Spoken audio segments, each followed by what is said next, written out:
পরাধীনতার শেকল কি দরখাস্ত লিখে ভাঙা যায়, নাকি শোষকের রক্ত না ঝরালে স্বাধীনতার সূর্য ওঠে না? যেখানে পুরো দেশ অনুনয় বিনয় করছিল, সেখানে এক বাঙালি সিংহ একা দাঁড়িয়ে চিৎকার করে বলেছিল, আজাদি কোই ভিক মে নেই মিলেগা, আজাদি কো ছিননা পড়েগা। যার একটিমাত্র ডাক ব্রিটিশ সাম্রাজ্যের কফিনে শেষ পেরেকটা ঠুকে দিয়েছিল, যার নামে আজও শত্রুর বুকে কাঁপন ধরে, তিনি আমাদের নেতাজি সুভাষচন্দ্র বসু।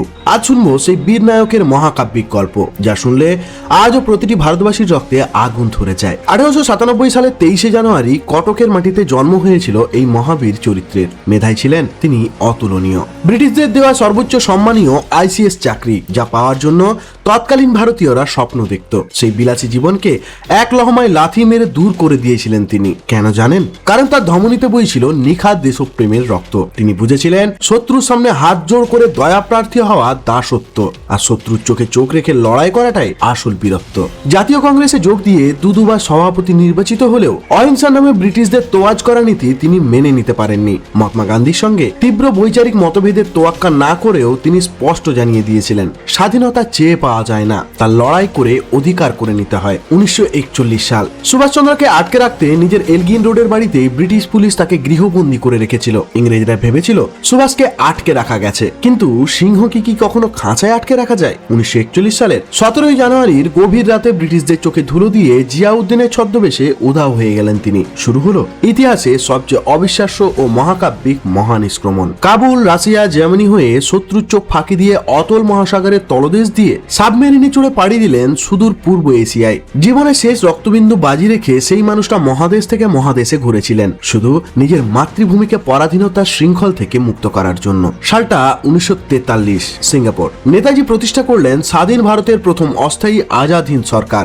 এবং পুনর্গঠিত হলো রণহুঙ্কার তোলা আজাদ হিন্দ ফৌজ। সেনাপতির পোশাক পরে নেতাজি মঞ্চে উঠলেন, আর তার কণ্ঠ থেকে ঝরে পড়ল সেই কালজয়ী হুঙ্কার, তোমরা আমাকে রক্ত দাও, আমি তোমাদের স্বাধীনতা দেব।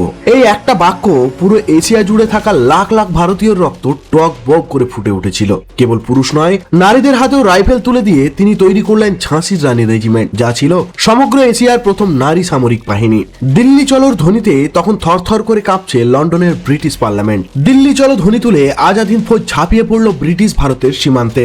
আন্দামান ও নিকোবর দ্বীপপুঞ্জ দখল করে তার নাম দেওয়া হয় শহীদ ও স্বরাজ। এরপর ইম্ফল ও কোহিমার যুদ্ধে বীরত্বের চরম পরাকাষ্ঠা দেখিয়ে ভারতীয় ভূখণ্ডে প্রথম ওড়ানো হলো স্বাধীনতার সার্বভৌম তেরঙ্গা পতাকা। রসদের তীব্র অভাব ছিল, খাওয়ার চাল ছিল না, মাথার উপর বিমান বাহিনীর সাহায্য ছিল না, বর্ষার কাদায় অস্ত্র জমে যাচ্ছিল। তা সত্ত্বেও আজাদ হিন্দ সেনারা বুক চিতিয়ে লড়াই করেছিল, কারণ তাদের সেনাপতির নাম ছিল সুভাষচন্দ্র বসু। সামরিকভাবে পরিস্থিতি হয়তো প্রতিকূলে চলে গিয়েছিল, কিন্তু আজাদ হিন্দ ফৌজের এই বীরত্ব ব্রিটিশদের ভিত নড়িয়ে দিয়েছিল।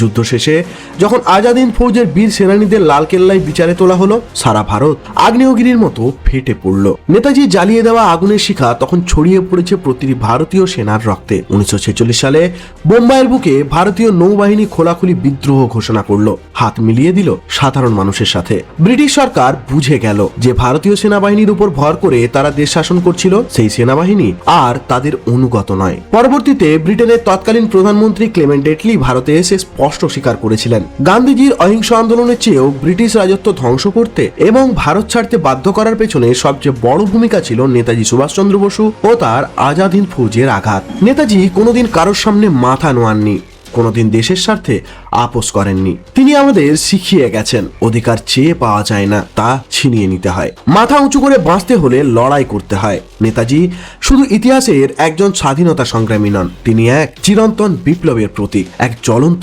আগ্নেয়গিরির নাম। আজ এতদিন পরেও যখন নেতাজির নাম উচ্চারিত হয়, প্রতিটি সচ্চা ভারতবাসীর রক্তে বিপ্লবের আগুন জ্বলে ওঠে, শিরদাঁড়া সোজা হয়ে যায়। 80তম স্বাধীনতার প্রাক্কালে ভারত মাতার এই বীর সন্তানকে জানাই কোটি কোটি প্রণাম। জয় হিন্দ, বন্দে মাতরম।